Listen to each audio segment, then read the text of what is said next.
We've entered a new era in entrepreneurship. It's no longer so much about moving fast and breaking things. Traits like transparency, empathy, and humility are increasingly valued because they help entrepreneurs pursue not just profit, but also sustainability and a healthy corporate culture. We asked our fellows to share their vision and approach to entrepreneurship through the lens of one defining personality trait. She's a 2021 fellow and founder and CEO of Maya, a food processing company based in Mali that partners with local producers and promotes local goods. This speaker's defining trait is community spirit. Please welcome Seynabou Dieng from Mali. In West Africa, we associate quality with something that comes from abroad. I grew up with this idea, and many Africans still think the same. I realized that this simple stereotype may be the reason why so many farmers live in poverty. That's when it became crucial for me to do something. In Mali, 75% of the population depends on agriculture.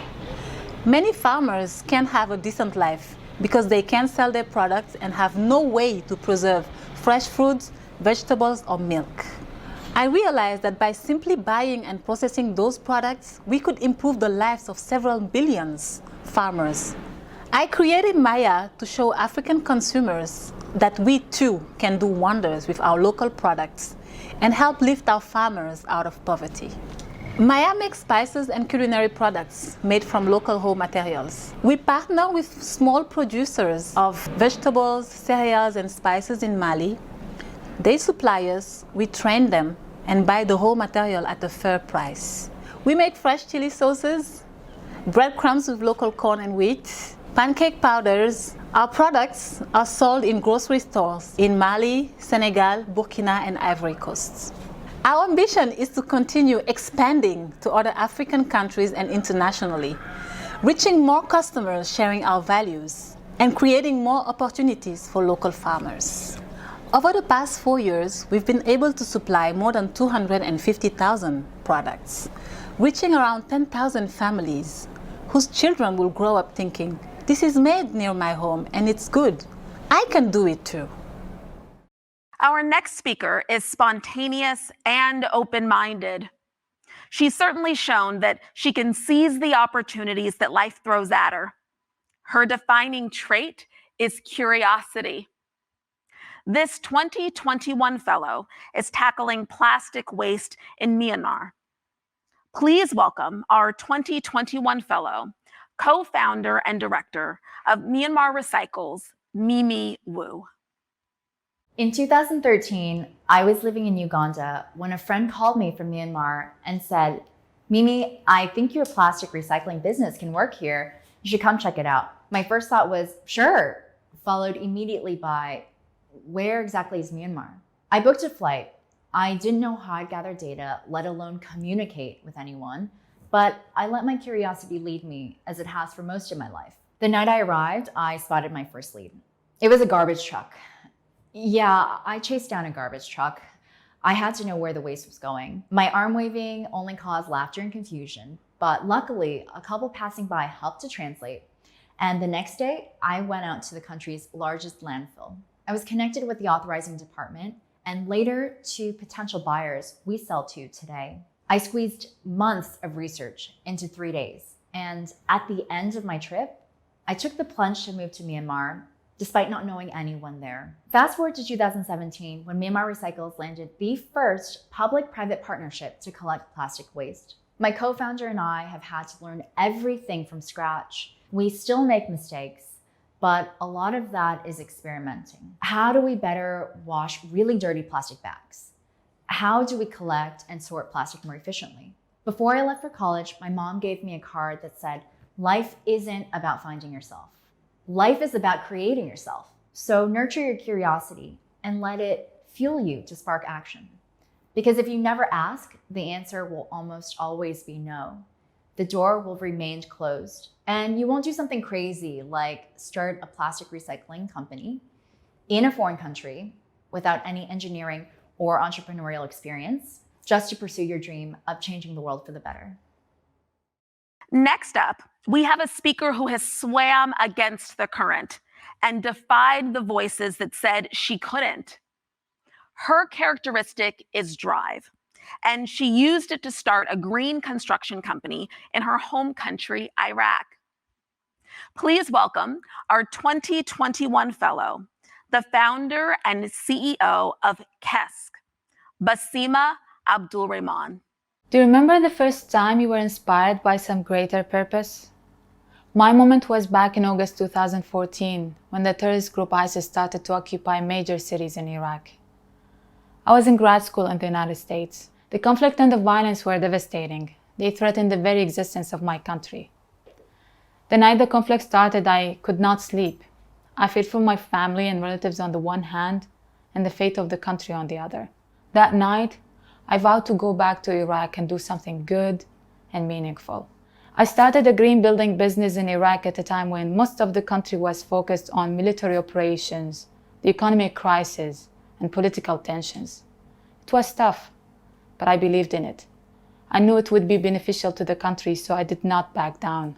It wasn't only difficult because I was introducing a new concept, or because I was working in a male-dominated field, or because I am young, or because I'm a woman. It was difficult because of all these points combined. Climate change is a political issue, a humanitarian crisis, a potential armed conflict, and it is going to displace millions of people. We've been using the earth resources for thousands of years. We've become smarter in the way we live, produce, and consume, but we're not there yet. We've reached a turning point where we all collectively have to make a responsible decision to ensure that our actions today do no harm to future generations. With over 5,000 years of experience in building design and construction, it is about time to start building smartly and sustainably. Buildings last for decades, and they're responsible for 1/3 of the global greenhouse gas emissions. So we need to start acting now to build the climate-safe world we want and need. Our next speaker knows the value of patience. That's what's helped her start her company, an initiative that fosters inclusive company cultures through communication. Please welcome our 2021 fellow, founder and CEO, Develop Diverse, from Denmark, Jenifer Clausell-Tormos. What comes to your mind when you hear the word patience? To me, it reminds me of two quotes. One, patience is the mother of all virtues. And two, Bill Gates' words, patience is a key element of success. During my life, patience has always been key, especially when combined with discipline, resilience, and determination. This has helped me make the social impact I always dreamed of, the normalization of diversity to create equal opportunities. Today, let me tell you some instances in my journey as a social entrepreneur where I had to practice patience in response to the entrepreneurial community and the investors I approached. I had to practice patience to wait until the time my idea was seen as visionary and profitable rather than idealistic and worthless. I had to practice patience to build myself up as an entrepreneur and accept that despite not looking like the average entrepreneur, I could still make it if I kept working hard. I had to practice patience until I found the investors that share our vision and mission and believed in us. And I had to practice patience to get the company off the ground as a solo founder for 3 years despite the odds, until I found the greatest two co-founders that helped me make the journey sustainable and easier. Exercising patience was worth it. Today we're a team of 15 people helping other companies build diverse and inclusive workplaces through inclusive communication. And we have Amazon as a customer. And 12 others, all using our software in 35 countries across 5 continents. Yes, so patience may not be easy, but when combined with the right attitude, it can help you move the biggest mountains. Next up, we have a speaker who knows you can't go it alone. That's why her defining characteristic is team spirit. This 2021 fellow is from Spain and she is the CEO and co-founder of a renewable energy company called Rated Power. Please welcome Andrea Barber. Hi, I'm Andrea Barber, CEO and co-founder of Rated Power. We're on a mission to accelerate the energy transition by developing a cloud-based platform to digitalize the renewable energy industry. 35 people are helping us make that mission a reality. The Rated Power team. When we started Rated Power, we spent a lot of time thinking and talking about our company culture and how we wanted it to be. And that trickles down to who we want on our team. We look for people with a great attitude, who are highly motivated, and who are team players. We make sure they align with our company values and want to contribute to our mission. This doesn't mean we seek like-minded individuals. We celebrate differences, but we believe our core values should be the same. We actually see diversity as a competitive advantage and a catalyst for growth. An inclusive and diverse team encourages thinking outside the box and helps employees achieve all their potential. Our team has a 50-50 balance between women and men from 10 different nationalities. Having a positive company culture and prioritizing well-being and mental health at work has proven crucial during the pandemic. COVID-19 added a bit of complexity to team building, but it also boosted our creativity. We use tools to recognize teammates' achievements, we randomly match colleagues for a coffee, and we organize virtual gatherings with games, cooking lessons, or yoga. We kept running what we call Rated Power Academy, where we give each other master classes on different tracks related to our work. We shared company's performance monthly. Transparency fosters trust, engagement, and commitment. And when employees are engaged, they are also happier and more productive. In short, a company is its employees, and Rated Power's culture has been our bedrock to grow the company. Many of us had to make difficult decisions during the pandemic. Our next speaker chose to approach them a little differently. Her defining characteristic is trust, which is fitting for an e-banking service. Please welcome our 2021 fellow and co-founder and CEO of Bankly, Tumilola Adejuna from Nigeria. As we all know, 2020 was a most unusual year for everyone. Companies faced so much uncertainty, and mine was no exception. I'm the CEO of Bankly, a company that drives financial inclusion in Africa. We went into the year knowing that we had to raise funding, but as COVID hit, we had to kick the ball further down the road. By May 2020, we were faced with a cash problem. Bankly had only 3 months runway, and to buy us more time, I might need to cut salaries by 50%. Now, this wasn't an option I was happy about. In fact, I was more than a little worried.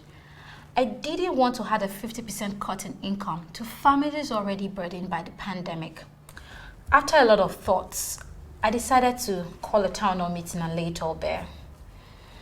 Together, my team and I decided we should face the audacious goal of breaking even. We should leave current salaries as is and see where we stood after 3 months.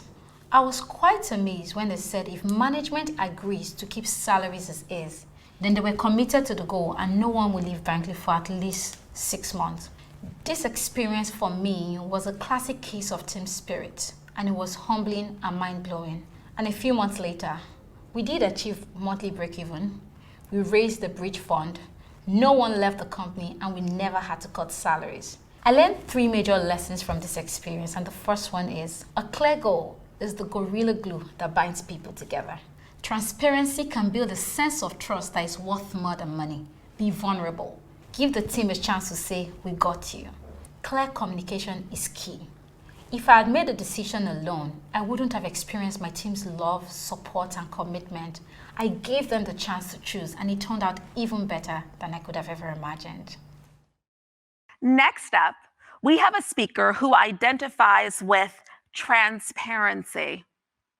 She learned a valuable lesson while fundraising for her company, FishTag, that is seeking to optimize the fish supply chain. Please give a warm welcome to Barbara Grenek, 2021 fellow and founder and CEO, Fishtag, USA and Brazil. I learned the real meaning of transparency when I was raising money for my startup. In fact, I could probably write a book called How Not to Raise Money. It took me 1 year from the time I had my first meeting with investors to the moment I had a contract to sign. I spent hours convincing investors that my partner and I were the very best human being on earth to optimize the seafood supply chain through our company Fishtag. I kept going until I finally did it. I convinced MIT Angels, INSEAD Angels, and 2 other investors group to give me my first check. All in all, 64 individuals that did not know me nor my partner believed in our dream.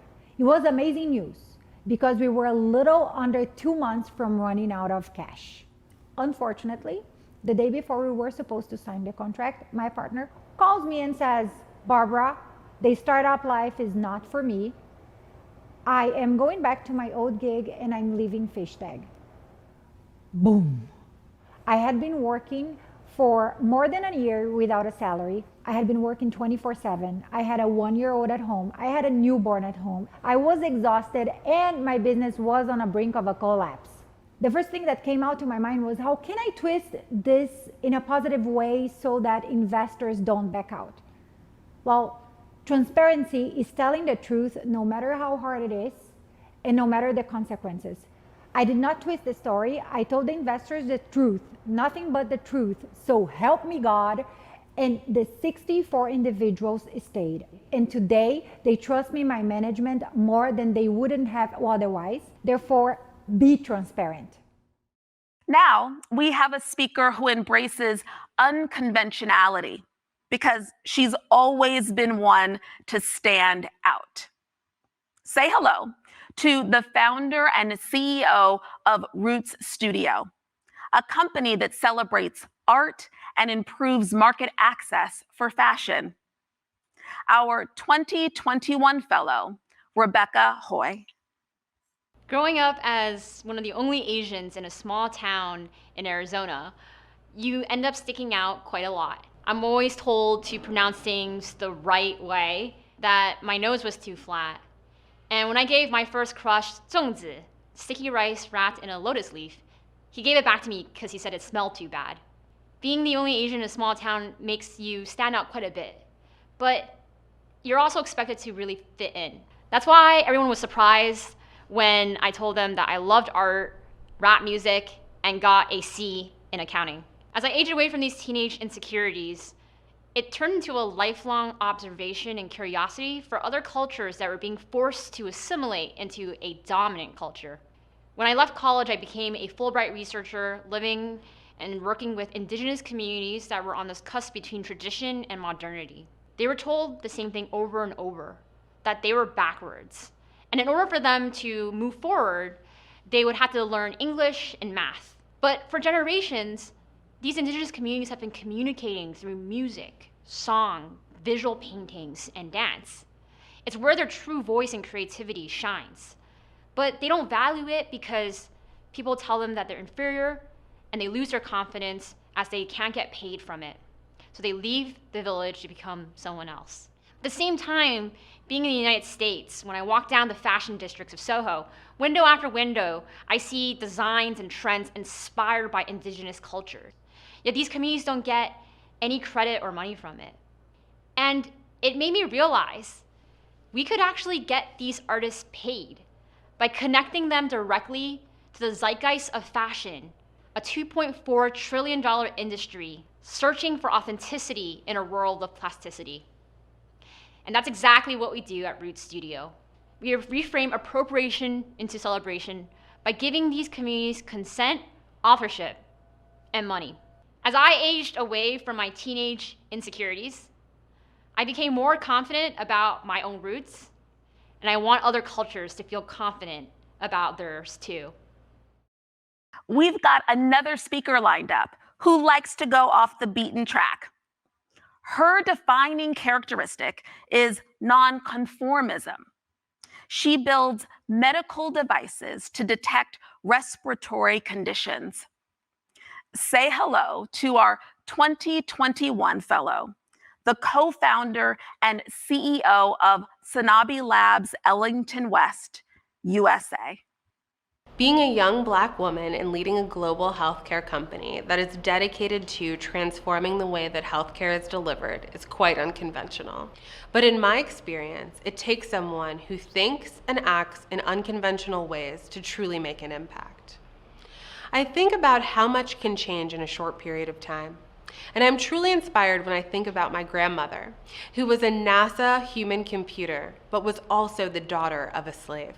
Because of my extraordinary lineage and the people who raised me and came before me, I am compelled to ensure that I carve out my own path in this journey. Growing up, and my parents will attest to this, I often had a problem following the rules. But it was because I didn't believe that the rules were always meant for my benefit. But despite my heart, I followed the rules and found myself deeply unhappy in high-powered corporate roles because I knew that I had so much more to offer my community. It was a life-changing conversation with my father that helped me realize the unique qualifications and gifts that I had to make Seynabou Labs a real company, to give the company the vision that it needed to thrive. We bring AI-powered technology into the hands of clinicians, healthcare workers, and patients from all over the world. I'm not a scientist, and I'm not a physician, but I was the missing link. My goal is to continue navigating my way through these uncharted waters, encouraging others to take risks, to believe in themselves, because they might be the missing link to an imperfect equation.